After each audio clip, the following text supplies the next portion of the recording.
You're listening to Going to the Chapel, a 21 Jump Street podcast. Grab your Aquanet, throw on your best acid wash jacket, and join us as we gab about this classic television program. Hey there, everyone. I'm Amanda McLaughlin. I'm Christopher McLaughlin. And this is Going to the Chapel. This podcast is a deep dive into the Fox television show 21 Jump Street that ran from 1987 to 1991. And just like in our marriage, I know nothing. And I know everything. So, we've moved beyond the pilot. Congratulations, we're into the series proper. Congratulations to you as well. Season 1, Episode 3. Are you ready to jump right in? Do we have any preliminary? We don't have any preliminary stuff to do. Ready to jump in? Let's do this. America, what a town. That's the name of this episode.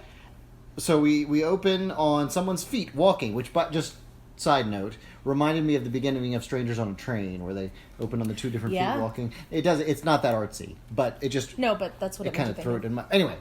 And there's a guy carjacking. He is using a Jimmy, and then he's hot wiring the car and he's driving it off, all to a song that is what I call discount Temple of the Dog. Like, no, really, it was that very, like, 80s, 90s, like, I don't know what you would call it, kind of sound, but it sounded very much like, Stone Temple Pilots, Temple of the Dog, sort that of kind of thing. Pre-grunge, I guess. And the chorus is, "You stole my world," or something like that. Yeah, it's "You stole my world." Is that? I thought that's awfully on the nose. Well, I think that was the point, probably, because he's stealing cars. And I also tried to Google the lyrics to that song. I tried to get Siri to tell me. Oh, I probably shouldn't say her name so that she can pop up on my phone. And I could not find what this song actually is, so that's interesting. It was pretty cheesy. I mean, it was 80s, but it was, it was fine. It didn't distract me. At this point, the music in this series, as long as it doesn't distract me from the action on the screen, I feel like is having success. So. I had also forgotten how 80s cars look. I mean, I know that boxy as heck. Because he was stealing this car, and then you get the wide shot of him, like, driving the car, and I'm like, I wouldn't steal that car. Yeah, no, it's not, like, nowadays you wouldn't look twice at it. No. Although, I guess they're just doing it for the money, as we'll find out later. But, so he drives it back to a shop. We don't know what shop it is yet. And they're making this joke of, like, hey, I brought my car in for you to, fill her up. Oh, and also, we're stripping this car. Like, it was a joke to everybody. So they strip the car, and it takes forever. In fact, they even cut to a clock every now and again to show how long it's taking. And it's, like, really late at night because they are finished by, 3 o'clock in the morning or something like that. So they close the door, and you finally see that it's the Northside High School shop. And before they leave, we see one of the guys being like, hey, are you going to leave oil like this when we get our own place? So you kind of have this idea that, like, they have these plans. Right, which we'll get more of later. So, anyway, at this point, after you see the high school reveal, it's the credits. So that was a cold open. Our first, as far as I know, cold open of the series, which I assume will then become a standard. In fact, it's a standard in TV shows now. I don't know how standard it was in the 80s to have a cold open, but I'm not sure. In any case, it was what happened here.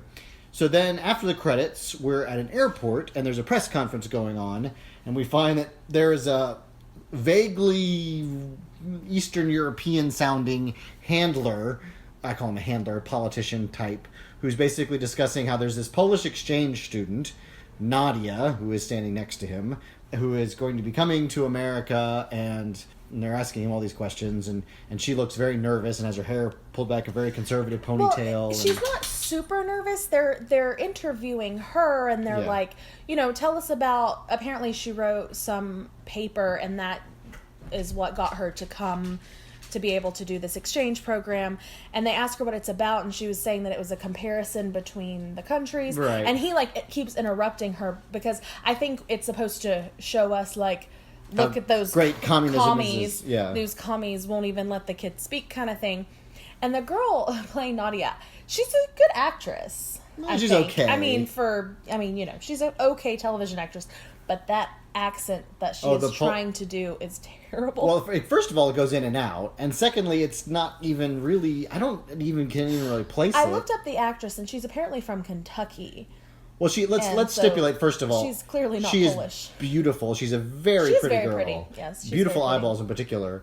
And I think that's what got her cast. Is she looks Eastern European, and she's very pretty. And according to IMDb, she was discovered as a model in a mall by a modeling agent. Kind of was actually the classic. Discovered in the mall. No, thing. she is very pretty. But I don't. The acting, I think, was secondary here. But I think she was concentrating too much on the accent too, which wasn't very good. Which wasn't working out for her. And she probably didn't have enough time. I mean, well, it's a television series. Eric Singer on Wired, who I'm going to plug here because he's so good, talks about how the main thing you can see with people doing accents is if they're given enough time. Like Kevin Costner on Robin Hood, Prince of Thieves, didn't have enough time, is what he said, which I believe is why he didn't have a good English accent, for example. That for certain things you would actually kind of need months of prep. I mean, oh yeah. So I think, to be fair, I actually thought about him too watching this. I was like, they needed him. And the house she's going to stay in, or the girl she's going to stay with, is named Jennifer, is watching this and is going. Is her name Jennifer? That's what I wrote down anyway. Oh, that's funny. Because the parents say. Here's what I say about. So it's this family. It's this dad and the mom and the daughter. And the daughter is like. Bummer. This is such a bummer. Oh my gosh. She writes papers. She's not going to be any fun. I wrote Dork down. City. I wrote down. Discount Jennifer Grey. Because that's what I thought of her as.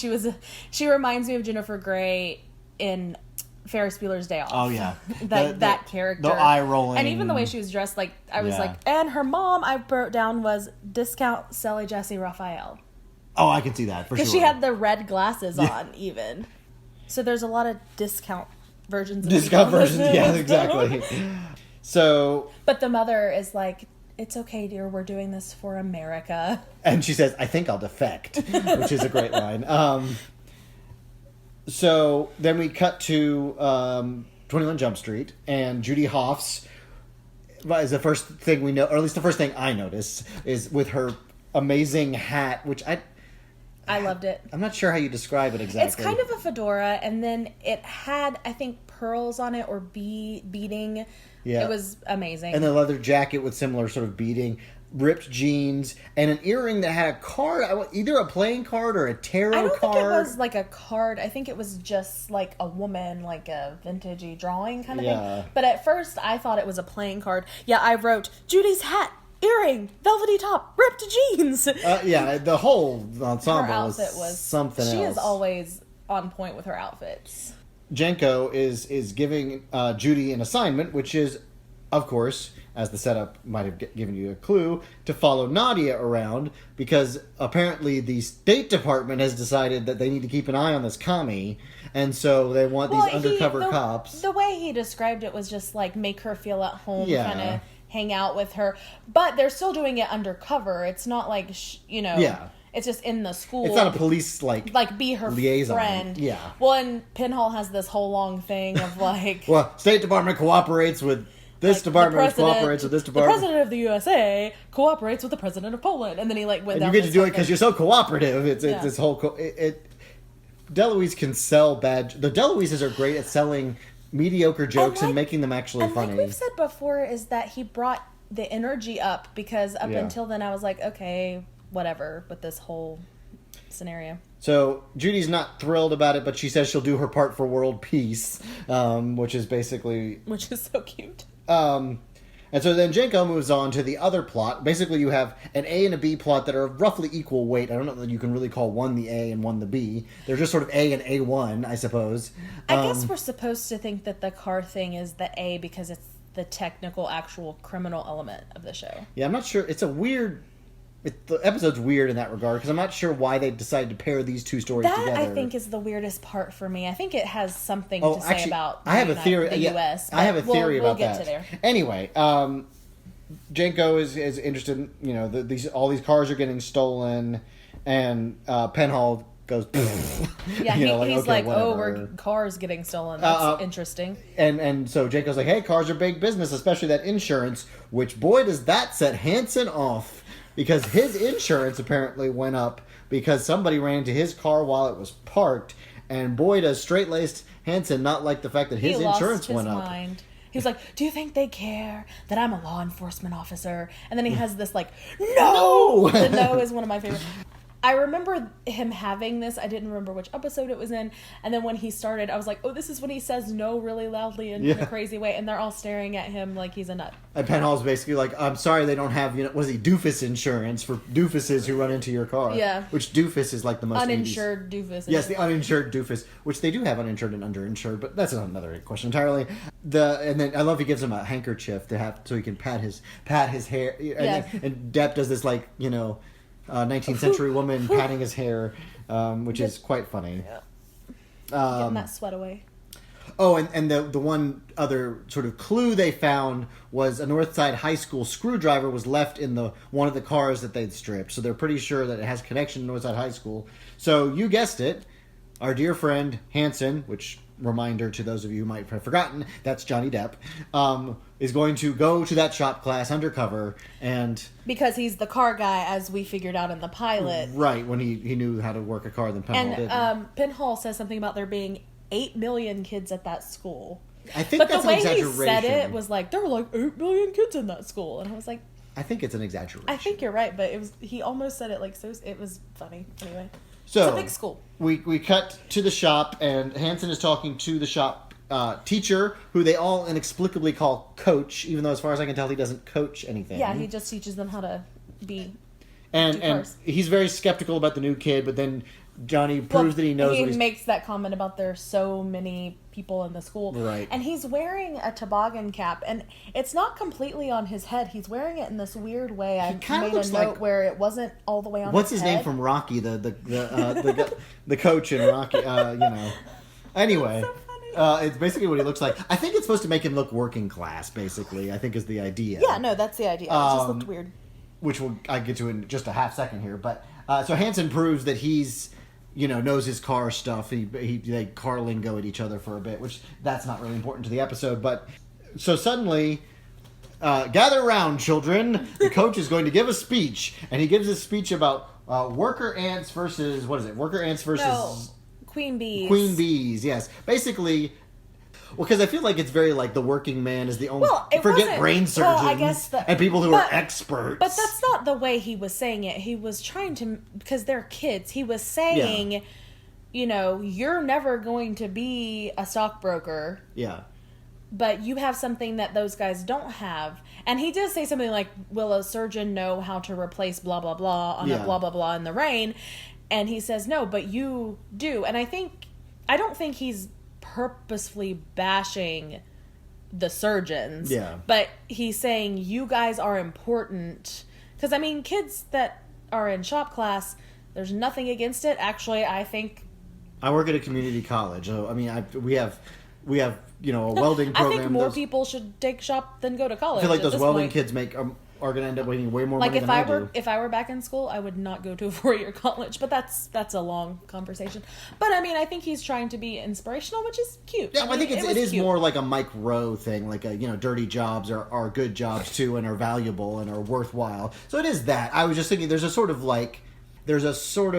political undertone to this whole thing about communism versus capitalism and the worker versus the people who benefit from that, like the insurance guys versus the normal guys. I will say that Hanson's little complaint about his insurance is not the last time we hear about insurance. Oh yeah, no, the point of this episode is screw the insurance companies. But anyway. So Hanson says something, and I just wrote down that the professor says, "Don't brown nose me, kid." I love brown, that whole concept. Oh, well, he says that was very inspirational, sir, or something. Yeah. So, of course, the guy who was doing the carjacking, Delano, is in the class. I wrote that Delano is a discount Tom Cruise. He is. He's very handsome. He looks a little more Italian. Yeah, the whole thing is very Italian. Well, yeah, that's the funny thing is we talk about this a lot. Hey, I'm Italian. I'm pretty sure that this show is supposed to basically be taking place in California. Yeah, LA. Even though it was actually shot in Canada. Right. Vancouver, I believe. But everyone in this episode is very, New York. Coach is very New York. Yeah. This kid Delano, which, I think he's supposed to be, Italian or something. And even, I don't remember his name, but his buddy, the other I don't remember. kid, I don't know. His buddy doesn't really factor in much, so Delano's the name of the main guy, but I don't know. Anyway. Also, I wrote down that the buddy has like a Batman shirt. Did you notice that? I didn't. Oh, okay. But it's not... It's like the Batman logo, but the bat is not exactly the Batman logo. Well, this is pre-Tim Burton, too, so I don't know if that makes a difference. Oh, maybe, but it doesn't... I don't know. I thought it was interesting logo's been through a because few. I wouldn't think that you'd be able to do that now, with... Anyway. And this is a little bit of a side note before we get into the fixing of the cars, which we're about to do, which is that Depp, in this episode, and this is the first place I really noticed it, looks like Johnny Depp. As he kind of looked like a crazy greaser haircut after the makeover. They really made it really tall. He looked like what he looks like in Crybaby. Yeah, part of it. Yeah. So anyway, my point being just that Depp looks like a normal human in this episode, and looks very much like himself. He still looks like young Johnny Depp. Anyway, he goes and they're working on the car, but they start complaining because there's a part of the car that is computerized, and they don't have you have these damn computers. You have to try to, and nobody knows how to. He basically is mad because he doesn't know how to reprogram it. Right. And Deb says that thing about how they're analog men in a digital world. That's right. And I was like, if only they knew how digital it is now. My dad complains he used to be able to fix his car from front to back, and now he can just change the oil and rotate the tires and everything else you have to plug the car in for, which is true. That's true. So this was still in the 80s when you still could pretty much strip a car down and fix it back up again. So Depp, of course, being in the shop class, he's looking out for who what the criminal element might be. So it's really convenient, actually, that the teacher was like, "Hey, Delano, show this guy the ropes," because Delano actually ends up being the one. Yeah. And is this the part where he says, "I know a guy who can get that"? Yeah. So that's what I was going to say, is that they're talking about this black box computer thing that they don't know how to work and they don't know how to reprogram. And Depp, says, "I know a guy who could get one of these." And they're like, "Oh, really? How? How much? Whatever." And he's like, "Free." And they're like, "That would be breaking the law." And he's like, "Yeah." And they're like, "Okay, get it." So, he's trying to feel it out. Right. So that's basically the end of that scene. So we cut to a classroom where Nadia is giving a little presentation about her country, and it's very much reading the propaganda notes she was given, basically. And the professor is arguing. Well, teacher. Or teacher, it's a teacher. Sorry, I work. They always act really snooty on this show. Yeah, and he's terrible. He's trying to defend America, which is he should be the good guy in this, but it seems to me like he kind of made her stand up there so that he could then just totally bash Poland. Right, and communism. Basically, just be like, well, now you at least have freedom. He keeps interjecting with but isn't blah blah blah? Don't you have to wait in line for food and clothes and stuff? And she kind of points out that Poland is the only country that likes America in Europe, which was kind of true at the time that Poland was sort of the center in the late 80s. This is 87, so we're only 2 years away from the fall of the Berlin Wall, where the resistance movement, like Walesa and people like that, were very central to the resistance to communism. So there were a lot of very pro-American elements in Poland. Not to mention the Pope, John Paul II, was Polish and very pro-Western and pro-democracy. So, anyway. I mean, I'm not the biggest fan of capitalism. I don't think late-stage capitalism is doing much for us right now. And I'm not a super big commie, although you call me one. She's a little bit of a commie. But not a super big commie. This episode is so clearly of the 80s because it's this whole, America, tell us how terrible Poland is. And, Yeah, although the way they present it is a little... we can get into this, but... kind of progressive for the 80s. In a weird way, because the professor is, I don't think, supposed to be seen as a dick, kind of. Yeah, because she one-ups him because he makes some comment about... What is it that he says? Something about laws, and he basically makes a mistake in what he's saying about the US. He's saying that it takes 2/3 of Congress to pass a law, and she's like, "Well, no, it takes a majority, and then 2/3 to override a veto." And so it's kind of fun because then the teacher is kind of sheepish about, "You're right," and I was like, "Yeah, girl, get that, teacher," because I think he was just trying to show the kids how great America is, but he was annoying me. So yeah. So the class lets out, they're in the hall, and Judy says something to her about good job, whatever. Right. There's a girl in front of them in the hallway with a red zebra sweater. Oh, I totally missed that. And I loved everything about it. But also Judy's, trying to befriend her and everything. And so the discount Jennifer Grey, the host family girl, right. She's like, hey, why don't we all go to the mall? And she's like, yeah, why don't you go to the mall? Like, she the whole time is just like, I don't want this Nadia girl around me, period. So then Judy takes Nadia to the mall.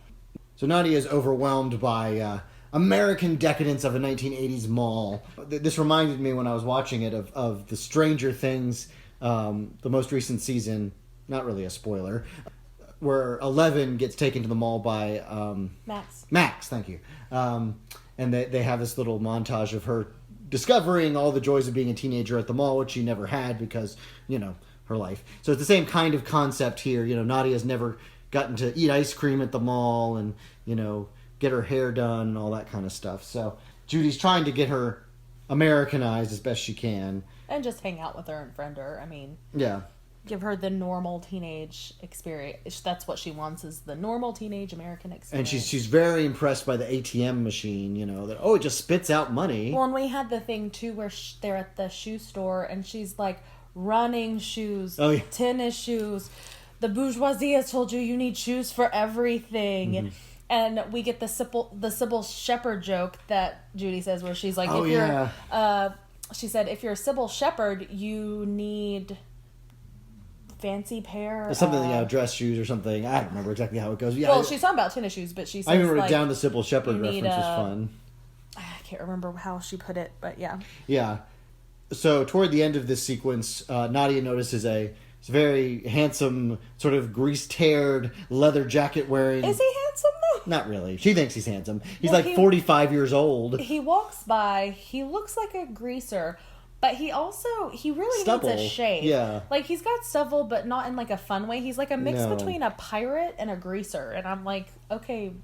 And so she's, like, talking to him and he's hitting on her, which is creepy. And she is feeling it. Yeah. And he's like, wait till you see my wheels, which is a great then cut to... a car auction. So the car connection connects the two stories. There's some actually clever editing in this to keep these two stories from being completely disparate. We meet our corrupt used car salesman Mario here, which they keep saying Mario. Yeah, which is weird. But okay. Well, and I wrote down, so this guy who plays Mario, he's like he is totally that guy Italian actor. He's been in a ton of things. Before this, he was in Night Court, Dynasty, LA Law, and he was on The Sopranos later. So he's like a that guy, like, Italian guy. Just so you need an Italian who's a little sleazy. Well, because I saw him and I was like, that guy looks familiar. So they're buying the frames of a car, which I was not totally clear on, and we hear the plan later. Do we want to go ahead and divulge the plan here to make it clear what's going on? So basically what we've got is Mario and then our two guys from the shop.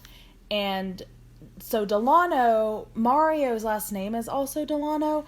So I'm thinking he's older, of course, and he owns this used car lot. So I don't know if maybe he's like an uncle or a brother. I don't know that we ever get told. But this is explained later in the episode, but I'm going to go ahead and explain it so we can understand why they're here. Yes, please do. Yeah.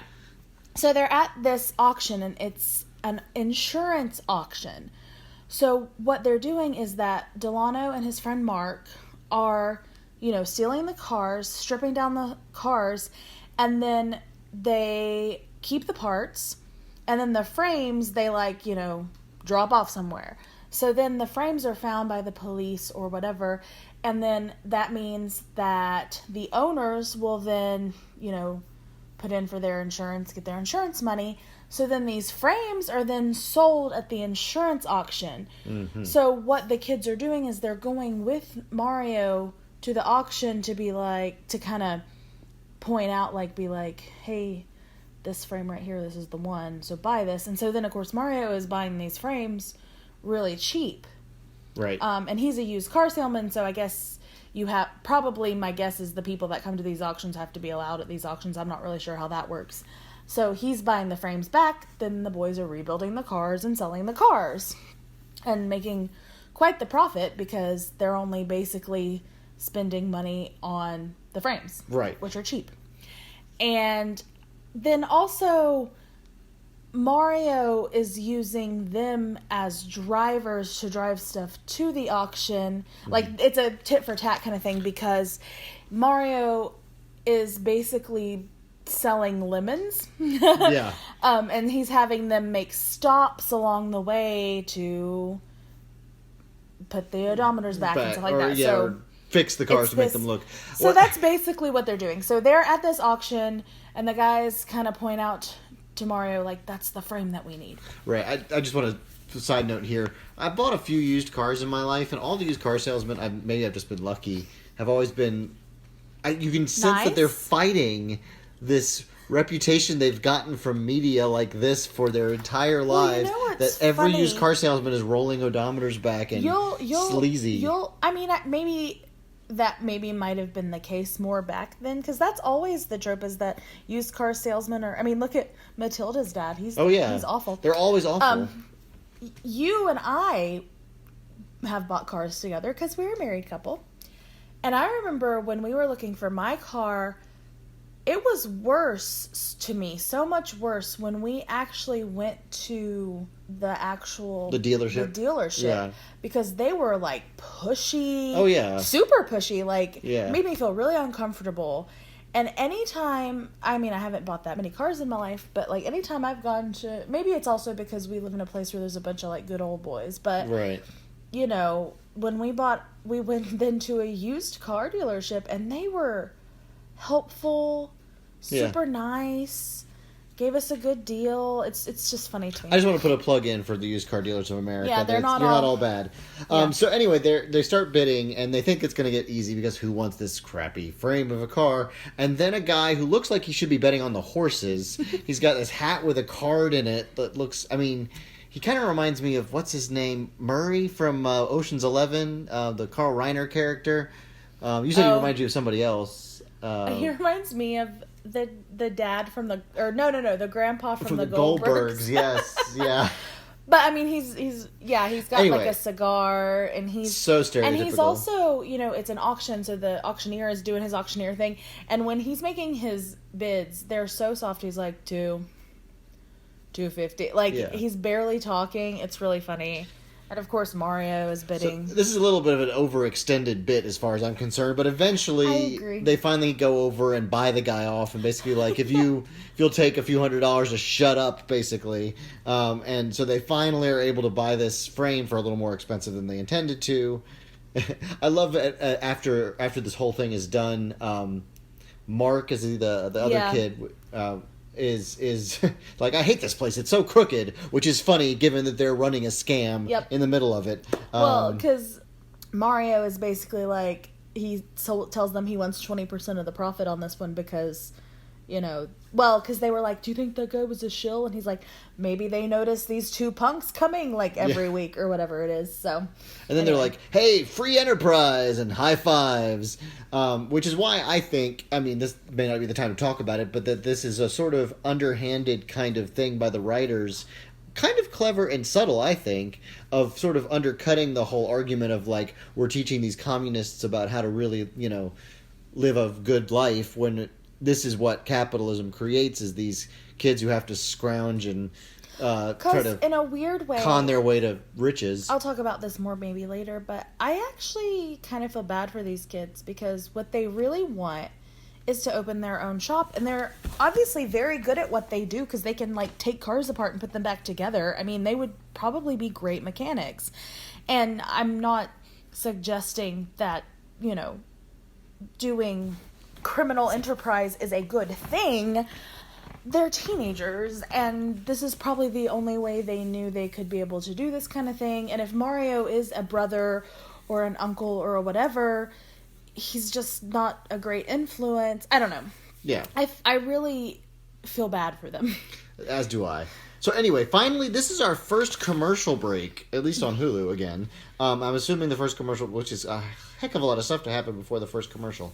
Anyway, we return from the commercial to shop class, and they're busy fixing it. I have a note about this because you wouldn't know this. But Mark at one point goes over and like chastises another student in the class. It's just a random student. Right. He says, "Hey, Vinny, you're doing that wrong." There's a right and a wrong way to do it. Italian hand gestures. Anyway, yes. Vinny is played by a gentleman named Sal Jenko, which is not to be confused with the character of Jenko. Captain Jenko. Sal Jenko was, I was going to say roommate, but apparently, so he and Johnny Depp were like buddies, and they lived together in like a car or a van or something. Like I say they were roommates, but from what I've read, they like lived in a car together essentially. Wow. And so he's buddies with Johnny Depp, and he was obviously came up to Vancouver, I guess maybe to hang out with Johnny. And so this is funny, he's on this show. He's also, I think, in Donnie Brasco, and spoiler alert, he actually becomes a regular on 21 Jump Street later, but not as the same character. This is just, I'm sure, Johnny like getting him a gig basically. But he's an interesting guy. I also think that he was in the band P, like the letter P, with Johnny Depp. I think he was one of the band members. They were in a band. That's some Johnny Depp knowledge for you. Encyclopedic knowledge of Johnny Depp can be found on this podcast. Exactly. Well, it was funny because he said, "Hey, Vinny," and I looked and I was like, "Hey, that's Sal."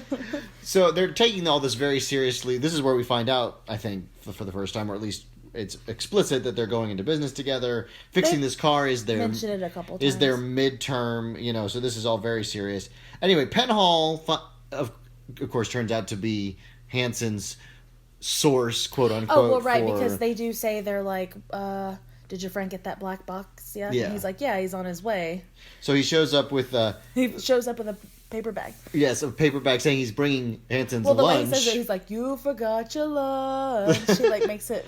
God, every time he's on screen, it's probably gonna get so annoying to hear me say this every time, but man, love him. Well, especially that with that key earring, he's got an earring that looks like a key because it is a key. It is an actual key. It is an actual key hanging from his something. ear. Is he the one who's called Midnight Mike? Isn't that his? Yeah, they call him Midnight Mike, Midnight the Mike. fastest, whatever. Like, so supposedly he can steal a car super fast, and he's got a standing bet for anyone who wants to try.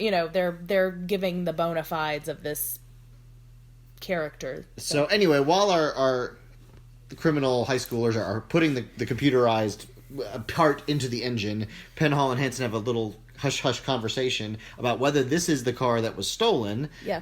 And Hanson, being the super cop that he is, has memorized the serial number, or whatever it is, I guess it's the VIN of the car. Well, he also, Penhall, this is another, I have a note for another, like, weird dub, for cursing, because I skipped that, yeah. Penhall says, "You think this is it?" like in the middle of their shop class. And you see Hanson say, "Yeah, pretty gutsy. Right?" But I'm pretty sure he said ballsy from the way. It's so obviously a dub. It's so funny. Yeah, I just every time that skipped happens, over that because I think we mentioned every overdub is going to be a very long podcast because my goodness, it's so many overdubs. So Hanson, it's a kind of a funny bit actually, is trying to get Penhall to memorize very quickly before the teacher notices that there's this guy who's not a student in their class, to memorize the number. And of course the coach does notice them. And that's when Penhall is like, "I'm not Kreskin." Yeah. Which we were like, what does that mean? And I actually Googled it. Oh, good. He was like a mentalist in like the 70s. He was on television and stuff. The name sounded familiar to me, but I didn't know why. At this point, it was also when I wondered, I started wondering how much the teacher was in on this whole thing, which we kind of learn more about later. But anyway, so let's just keep going. Cut to the courtyard at the school, and Judy is the other school. And yes, at where Judy is. And Judy and I guess Jennifer's there too, and they're all kind of wondering, like, where's Nadia and what's she up to? Oh, she's just a nerd. Who knows? She's just studying. She was probably at the library. Right. And Nadia arrives on the back of a motorcycle being driven by the guy from the mall. Mr. Pirate Greaser. Right, Pirate Greaser, 45-year-old, with her hair all 80s up. The rest of this episode, her hair is just... Because she had it, like, back in a ponytail, and she was wearing clothes that were very, like, very whatever. Eastern European communist. And her hair is just big and fabulous. She's got fishnet stockings and a leather jacket and capital E earrings on, and you loved the earrings this episode. There were just so many great earrings. Judy's earrings, like every scene was new ones, and they're all the thing about them is huge earrings. Is they're just so gigantic. I guess it was the 80s. It was just how it was. I love wearing big earrings. Just like big, one big earring. Caught on stuff. Like I really want the Judy's earring from the first scene with the lady on it. I want to make something like that.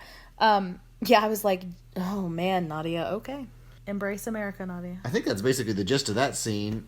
I saw something, I don't remember why I have this written down. I have American Dream in quotes, like she's just chasing the American Dream or something. Yeah. Was this when she was in class? And it was the teacher saying, I'm glad that you're embracing the American Dream. Because that's when she's like, it's nothing. We just don't have the products. I guess she was talking about her hair. And it was that outfit. Same teacher. Yeah. And he's like, I'm glad you're embracing the American Dream. Which I wrote, apparently the American Dream is that D. Because, man, she is like... Yeah, we're going to see a lot more Nadia getting around. So now we cut to Penhall's butt. I wrote, Pete's butt. Yes. Exclamation point. And a big thumbs up. So what's happening is... Well, no, you're not saying a big thumbs up. Penhall, makes this really big thumbs up. Yeah, exactly. Well, I mean, thumbs up to Penhall's butt. It's true. I mean, jeans, I was going to say we forget they're tight, but I guess jeans are back to being tight again. But he is going to hotwire a car. I sort of say in quotes, Hansen's kind of set this up, or they've set it up somehow, where it's going to make it look like he can hotwire a car in record time. In 10 seconds. Even though they've basically got the wires sticking out of the car. The other kids don't know this. So Penhall shows up and they're like, wow, that's pretty cool. There's also, I don't, this is the point where tail is overdubbed for ass again. Because, they say something like, oh, look at that, new record. And Delano's like, yeah, I guess he's okay. Clearly he's been the big shot. And Mark's like, okay, he whipped your tail, which... Yeah. And I think, again, this is the... Why can't they just use butt? Because I don't... Yeah. Maybe they think tail fits the mouth movement better, but, nothing else does. It doesn't fit at all. It's not as bad as... Yippee-ki-yay, Mr. Falcon from TNT back in the day. Also, these guys totally would have said ass, but I understand if they're trying to... But they're not going to say tail instead of, butt either. Even 80s high schoolers wouldn't have said that. So now we get a little nice scene in the car where the boys are talking about... This, again, is I was going to say was a nice... Because we talked about the American Dream, Nadia's American Dream, and this is their American Dream, is to open this shop that only serves the high-end, BMWs and Porsches and they're gonna have that kind of white stuff. Overalls. And right, and with their names, I love this with their names on the back because, as they point out, when are you looking at their face? They're always down working on yelling the car. down to your guy. Like baseball players, I mean, I actually really love their idea. They're gonna have leather couches, new magazines in the waiting room, which really is the dream. No old magazines. That is the dream, and a picture window, and a picture window so people can watch them work on the cars. I mean, it all sounds great, and this is the point where I'm like, oh, I kind of feel bad for these guys. Yeah. Of course, we get the whole thing where Penhall and Hansen are like, that takes a lot of money, and they're like, yeah, don't we takes know? A lot of dough. Oh, dough. Sorry. They use dough all the time for money, and it's very Italian, or maybe it's the 80s. I don't know. So this is again where we get explained what Mario's... You're trying to be a hard guy and show that you're a tough guy and not at all a police officer. I guess it's his undercover lingo. So this is where we get Mario's plan explained with the odometer fraud and all of that. And then Penhall brings up Hansen's insurance issues, which causes Hansen, you could see the PTSD in Hansen's face. Well, and what you're saying about Mario's thing is that Mario had asked them to find more drivers, so because of this whole hot wiring situation, they're in now. So, the guys trust them. So, another one of those clever edits, we're cut back to the mall, and a guy... Why is it a clever edit? Because this guy is in insurance. Oh, that's right. Who's hitting on Nadia. So Judy's on the phone with Jenko trying to be like, everything's fine. She's just kind of went crazy for a bit, but... and meanwhile, she's chatting up this insurance guy, and then this ginger guy with so much facial hair, yeah. And he's like, "I'm in insurance," and I don't remember mentions he has what kind of car. Was it a Porsche? Says. Something, it was a nice car. No, the Porsche's later. Camaro. Yeah, he says he has a Camaro. She's like, I've always wanted to ride a Camaro. She's all in on the USA, and on every man. Yeah, every man who breathes. So anyway, they walk off, and Judy's like, "No, of course she's right here. No, I'm not looking at her." And turns around, and of course she's gone. She's on the phone with Jinko. It's like, I hate it when you're right, and runs off. And then she walks out It says something that gets overdubbed. Also, I wrote down, what time is it? Because they're both... It's like the middle of the night. Yeah, this was the weird part to me, is they're both at the mall. And then she hangs up, and then she goes outside, and the Camaro is like just... Well, because he asked her if she wanted to learn how to drive. Oh, so yeah. she like driving. Speeds off crazy. Yeah. And I was like, it looks really late at night, but I guess the mall was still open. I don't know. Anyway. And Holly Robinson generally is a pretty good actor, but in this scene is doing she the does like, oh shucks thing, and of course it's overdubbed, and she's like hits her forehead with her hand. It's a little bit much, but you know, I'll give her a pass. So commercial break. Come back from commercial break to a shot of the car ads in the paper, and so we're back at 21 Jump Street. Also debriefing what's already happened. Because what we missed was when they went and broke into the shop and they did other scalpel, Hansen and Penhall, there was nothing in there. Right.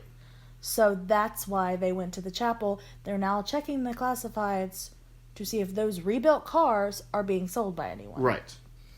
But the same kinds of cars, essentially. Right. And I've written down Chico's hat and ring. Oh, yeah. Because he's got the, is it a beret? I don't remember. Yeah, it's kind of like it's kind of like a flat cap, basically. Yeah, it was a flat cap. And he's got this ring on his pointer finger that's like this big, like, turquoise ring. Anyway, I thought that was fabulous. So, Judy is reporting on Nadia and Nadia's shenanigans. Well, she comes in, and I wrote, Fringe jacket is back, because she had that fringe jacket from the pilot, like, over just one shoulder, like, walking in, like, she's gone again, run off with some guy. He decided that she needed to learn how to drive, or whatever.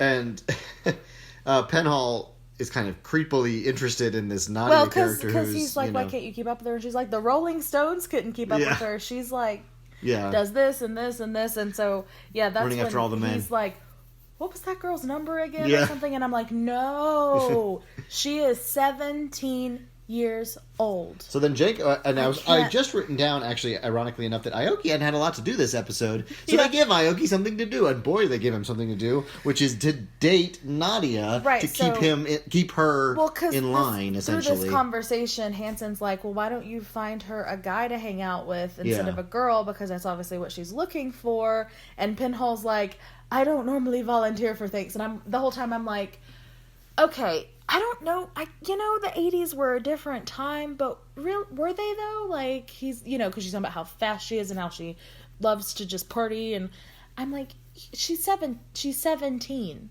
Like, are none of us remembering that she is 17 years old? I can't. It's icky. There's nothing that's going to make it. But anyway, so then that's when Jake's like, no, it's going to be Aoki. It says something about immigrant expertise. I guess it's like, all you immigrants are the same, the ones from Japan and the ones from Poland. Yeah. But, so, smash cut to Aoki's sucking face with Nadia. I mean, I put, ew, no. Yeah, I cannot. Like, I mean, their tongues are down each other's throats in the movie theater. Hardcore making out. And Judy's sitting in front of them looking absolutely mortified. And I am also mortified. Finally, she breaks them up by telling Nadia, doesn't she want to get some more whatever from the concession stand? Isn't she hungry? Yeah. And she says, yes, she's hungry. And Aoki's like, thank you for giving me this job. It's so creepy. So she goes to the concession stand. And so then Judy and Aoki are there, and Aoki's like, this is awesome. And I'm like, what? No, it's just not. It's not. Okay.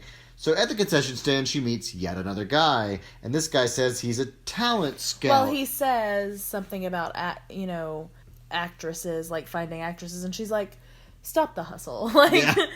She knows what's up already. And then he finally admits that he's just an attorney, but that means, of course, and she knows that he must have a nice car. Yeah, so she's like, what car do you drive? Yeah. And he's like, a Porsche. And she's like, I have always wanted to ride in a Porsche with an attorney. And so she leaves with that guy. And what's funny is this is so great. The funniest editing choice in the world is they cut to a stand-up, like one of those stand-ups you have in a movie theater lobby, of Clark Gable looking kind of cheeky, like, oh, that cheeky guy. Like, he's like, you go get yours, girl. Yeah, it's the funniest, non sequitur. I feel like we're being kind of mean and, kind of slut-shaming Nadia, but it's just... It's more from the men's perspective that... This is a girl, not a woman. Yes, I'm concerned about these grown men taking this teenage girl partying all the time. So we cut to Mario's house, where Jenko is doing his best, has a cowboy hat, and is doing his best Texas accent. So cowboy, and it's hilarious. Well, Frederick Forrest is actually from Texas, which is why he's doing it. I mean, it's. I was like, that Texas is coming out. It's spot on Texas for sure. It is so Texas cowboy. As a person who is from Texas, he is at Mario's house, not Mario's used car place, but Mario's home, looking at a car. So we can discern that when they were looking earlier at the newspaper at the ads, this is one of the ads of a car that was similar to one of the ones that was stolen. So he's looking at it as a potential buyer. I also love that his cover name for this is Jenkins, I believe. No, it's like Jinky. Jinky, or I'm like, way to go, Jenko. That's a super nice cover name. Here was my question is, because, what's Mario's last name again? Delano. Delano. Because at the end he says, "Thank you, Mr. Delaney," and he's like, "It's Delano," and then he says Jinky. So I'm like, did Jenko tell him his name was Janky, or did he actually use his real last name? Because either way, he needs to be a little more creative. This is bad police work.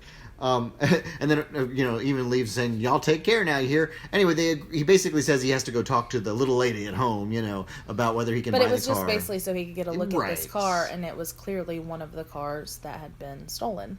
And then he goes back to debrief the plan. I kind of lost the plot here a little bit. I just have written. This is when we go back to Hanson and Penhall in their car. Like, I think they get a call from Jenko, so they're discussing it. So they're like, that's when they figure out the insurance fraud thing, right? And that they're, then they're driving these cars for that. That's how they figure out what the two kids are doing and how Mario is included in all of that. Yeah. And I put Penhall in flannel. Yeah. Because he had a flannel shirt. The flannel shirt, yes. Anyway. Again, if we stop for every time Penhall is sexy, we just will have no time for anything else. It's true. So we're back in the shop now. With Coach. With Coach. And this is where we discover that where Coach is getting all these cars is from Mario. Right, but Coach doesn't know. He's not in on the criminal aspect, because they are actually explaining it to him. So they explain what the kids are doing, and he's like, "Oh, that's pretty. That's good. That's pretty clever. This is the best class I've ever had."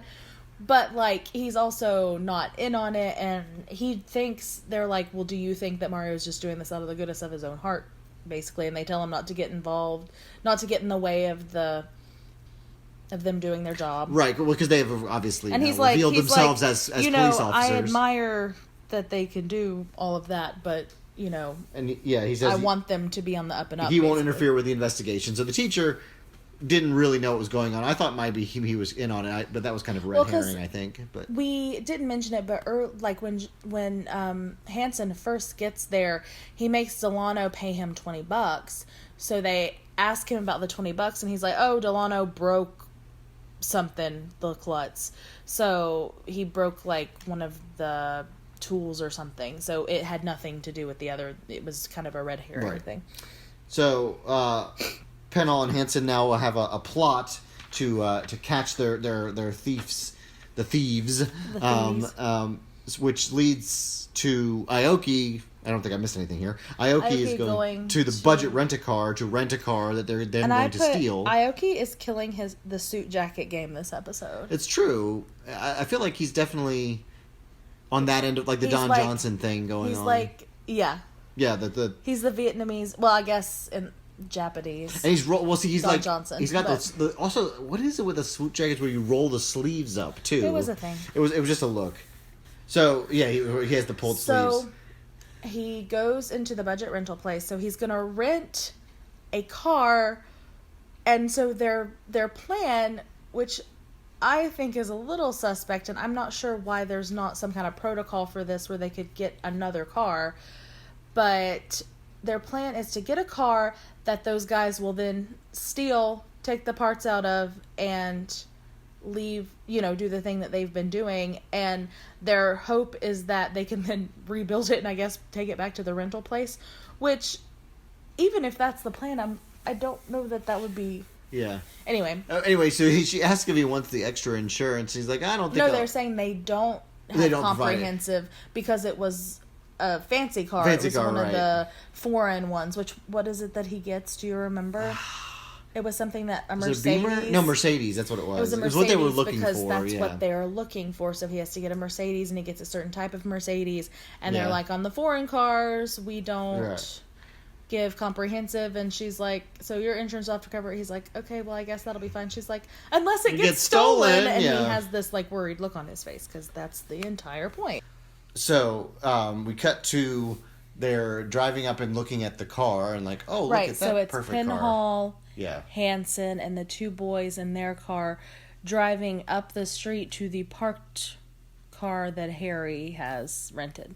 And they're basically like, I don't know, man. And DeLuise is DeLuising his way through the scene of like, I was going to take it on a date for myself. And if you guys don't want it, and they're like, okay, So then we cut to 21 Jump Street again, the location.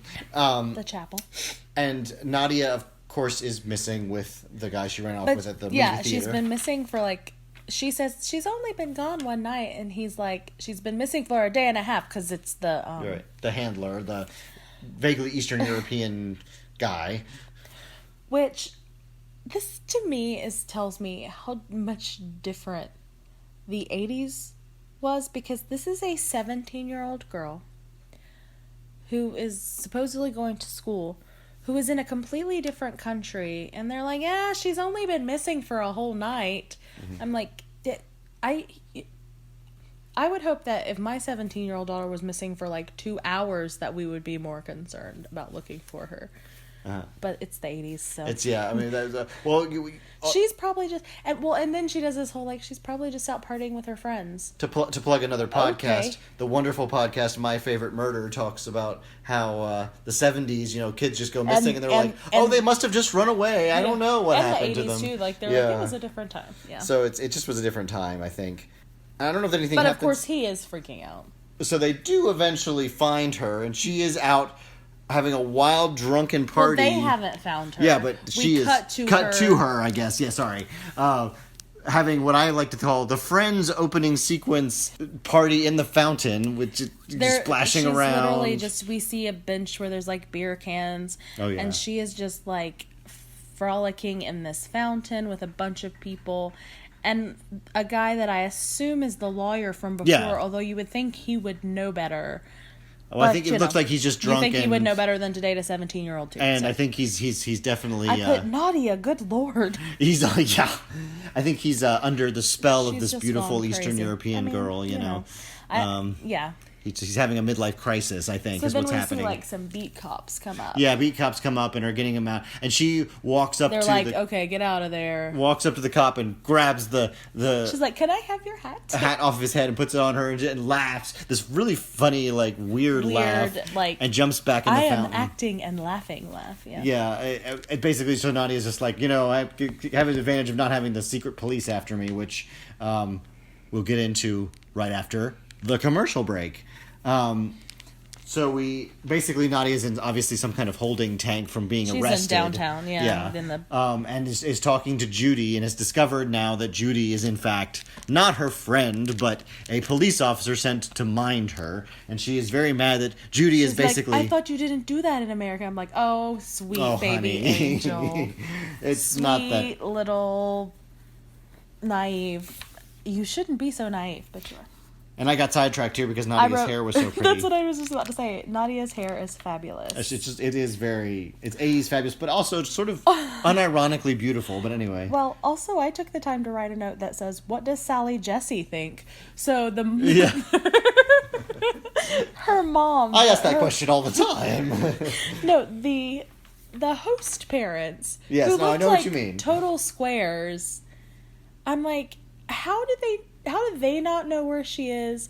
Are they worried? Do they pay attention too? Like, that's also the weird part to me, is that she's like never at their house. Mm-hmm. But again, I guess it was the 80s. But I'm like, Sally Jesse Raphael. What are you doing? Discount Sally Jesse. What are you doing? So this is actually kind of a sweet heart-to-heart conversation about, what about are you how doing? Terrible communism is. Well, and she discusses that communism is basically boring, which I think is actually not a bad critique of at least how Soviet communism went. That it was indeed, there was no, like everybody had to be the same. But she is talking about basically how in 2 or 3 weeks or whatever she has to go back to Poland. And yeah. And so she reveals that she's trying to find a husband. Which I wrote down. Baby, that is not how you find a husband. No, by just leaping into bed with every man she meets. Well, because, you know, Judy is, like, being really nice and doing this heart-to-heart, and she's like, I know you're smart.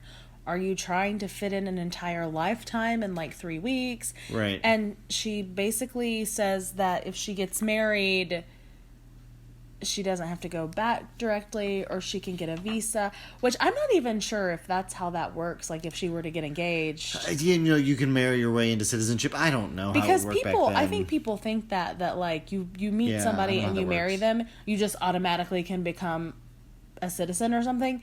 I mean, there are people in our country that thinks that is how it works, and it is extremely difficult to become a citizen of this country, and that's where I'm going to stop that before I get on a huge rant about it. But it to this, I mean, obviously Nadia thinks it is all that really matters to the episode.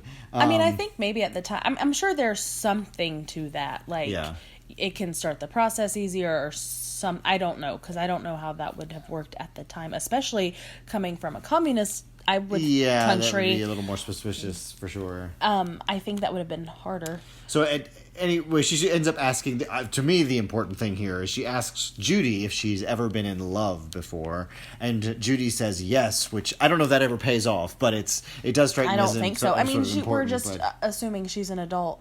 I mean, she's 21 years old. Yeah. Which to me is a baby, but I mean, I'm assuming she's 21 because the others are. Well, yeah, I'm not saying she hasn't been in love. I've been in love too. I was in love when I was 21. I mean, whatever. It was just, it was sweet though, the way she asked. Although who would leave Holly Robinson, honestly? Anyway. I mean, so no one in this room. 100%. So we cut to, is this where we discover the car? This is where Pinhall and Hanson and Aoki are driving to where the car was to see if the frame is there. And what happens, Christopher? The car is on fire because, as it turns out, with more expensive cars, the parts are worth more than the car itself. Especially the foreign ones, I think, is what they're saying, that like for that particular car. And so what's funny is they pull up and they're like, dude, oh my God. Right. And Aoki loses his mind. Which also, they're like driving up to it. I'm like, did they not see the fire from like down the road? I mean, I'll never be insured ever again. Aoki is having a Hanson level freak out about insurance here. Like, I mean, he is like, I'm gonna kill you guys.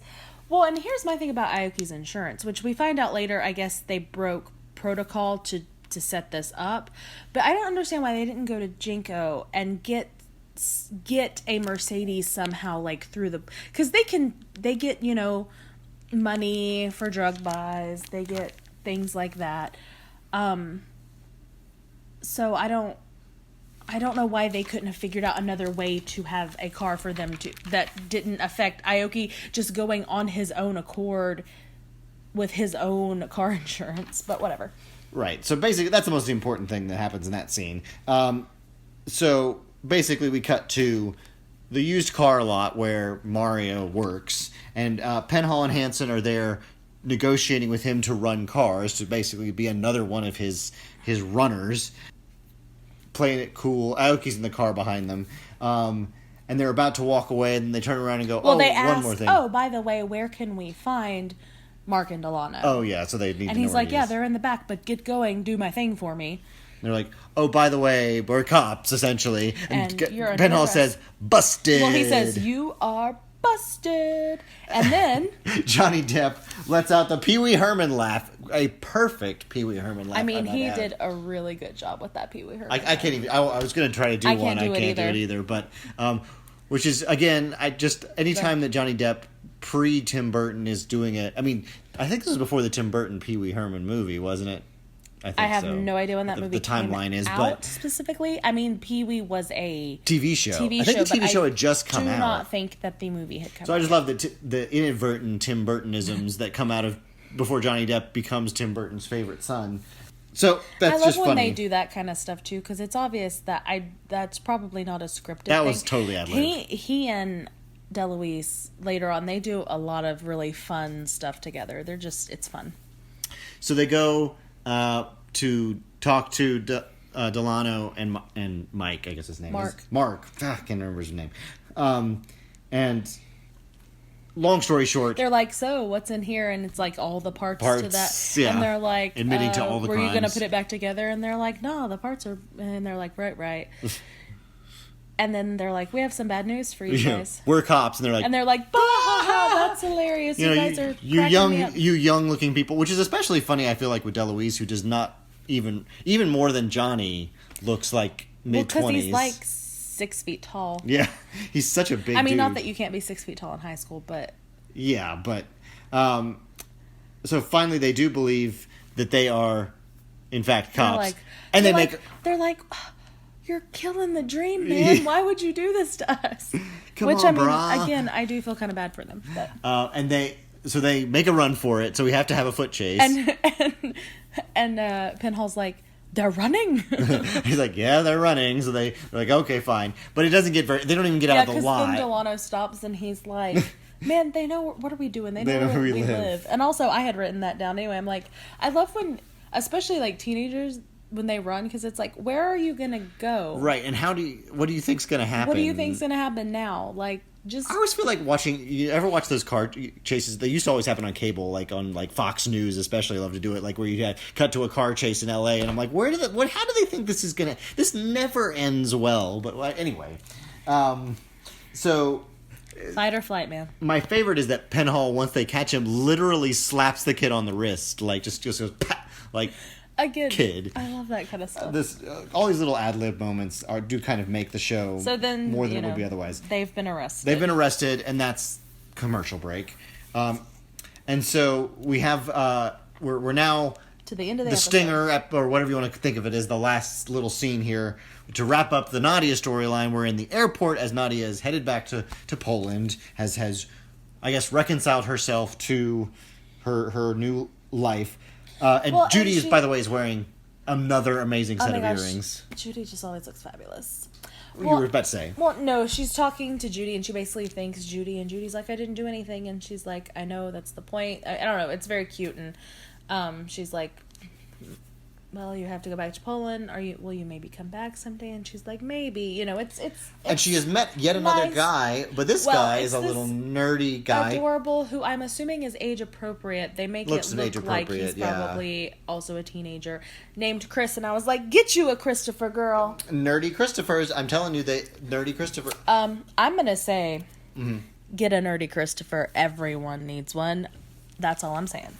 See, the other guys wouldn't take care of her needs. I know the nerdy Christopher would take care of her needs. That's all I'm saying. Nerdy Christophers are not selfish in the bedroom. All I'm saying.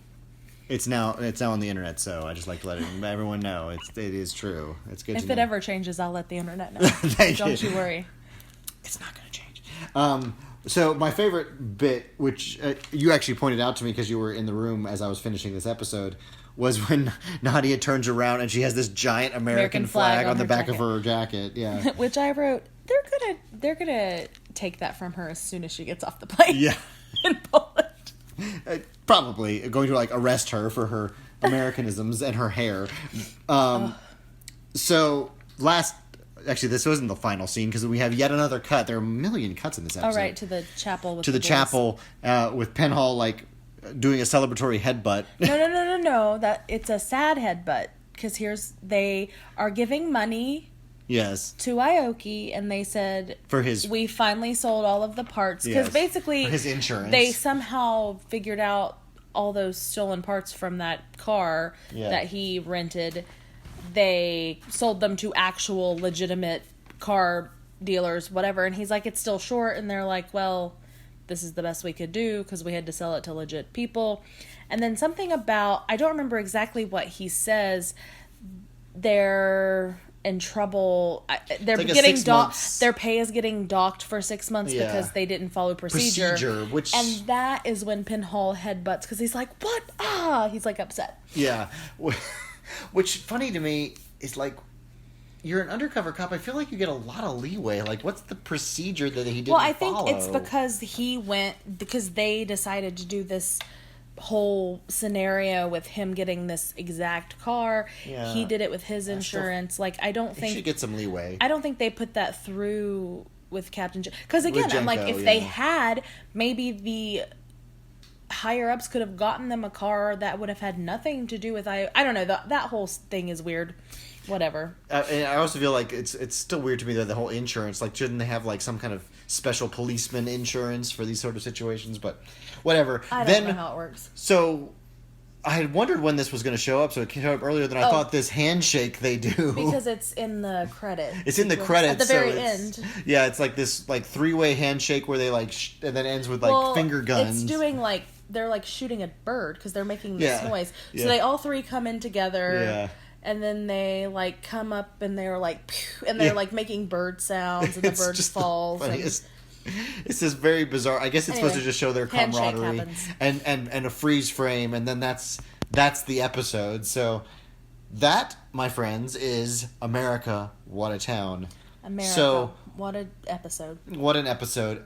I will like to wrap it up by saying there is, I think, some thematic interestingness with the fact that, while this is supposed to be educating the communists about how great America is, there's also this whole bit about the working man and how the working man doesn't get any respect in America, and how these guys are having to scrape their way by have to become criminals to get anywhere in a capitalist society. So and I feel now like it's I'm not. thinking about these. I'm gonna keep feeling bad for these kids because now they've got a record. Yeah. Like, I don't know. It's not a jingoistic 80s like, yay, Reagan's America is the best place ever kind of show. I think it's a little more nuanced. Which than for maybe, the 80s was probably Then maybe the Nadia storyline would lead you to immediately think. Yeah. It is. I mean, it's not. I wouldn't assign it for a class on the Cold War, but it's it's interesting. So anyway, what is your favorite 80s moment, outfit, line, something? I think I will say it was definitely not all of these grown-ass men running after a 17-year-old girl. Maybe the most 80s thing. I was pretty 80s, and it was pretty disgusting. Anyway, the most fabulous 80s thing to me in this episode was Judy's big earring with the lady on it. All the earrings, I feel like, in this episode. Yeah, I was going to say, is yours just earrings? The key earring was great. Well, he's got to show his bona fides as a guy who steals cars. Yeah. By wearing a key in his ear. I think, just all the earrings were so good in this episode. And just you always forget, and we have a whole generation, I mean, not just a generation, I mean, like, people who are, like, been adults for a very long time who don't remember. I barely remember any time when the Cold War was a thing. I mean, I was a baby practically. You were definitely a baby when the Cold War was happening. Literally a baby. How much the like communist menace and the Soviet Union was like was everywhere in the 80s, and it was just everywhere in the front of everybody's mind the time. Russia is totally in our government right now, so well, exactly. So the Russian menace is still a thing, but it's just fascinating how everybody had to address the Soviet menace at all times. Ironically enough, while the Glasnost and Perestroika and Gorbachev and it was sort of cooling off or heating up, I guess, thawing, I suppose. The Cold War was thawing at this point. And as I said, we're only 2 years away from it all coming crashing down. So it's funny how much angst and panic there was about communism at the time. Anyway, that was sort of the 80s-ness to me, was just how the politics of it was very interesting, too, in addition to the great fashion. So I think that about wraps it up for this week. Once again, if you like what you've seen here, please leave a comment letting us know about that. What you've seen. Yeah, I've seen too many YouTube videos. I'm like my daughter. I'm just parroting what I see on YouTube. Comment down below. Subscribe. Hit smush. That's a subscribe button. Yep. Yes, in all seriousness, you can follow us if you like, please. That would be wonderful. And let us know what you think. And we'll be headed into episode 4 next time. And also, you don't have to stand alone because we'll never let you fall. Oh, it's beautiful. It's from the theme song. I know. Okay. All right. I was saying it was beautiful. All right. It's beautiful. Okay. You're beautiful. Goodbye. And you're going to learn something when we meet you on the pod.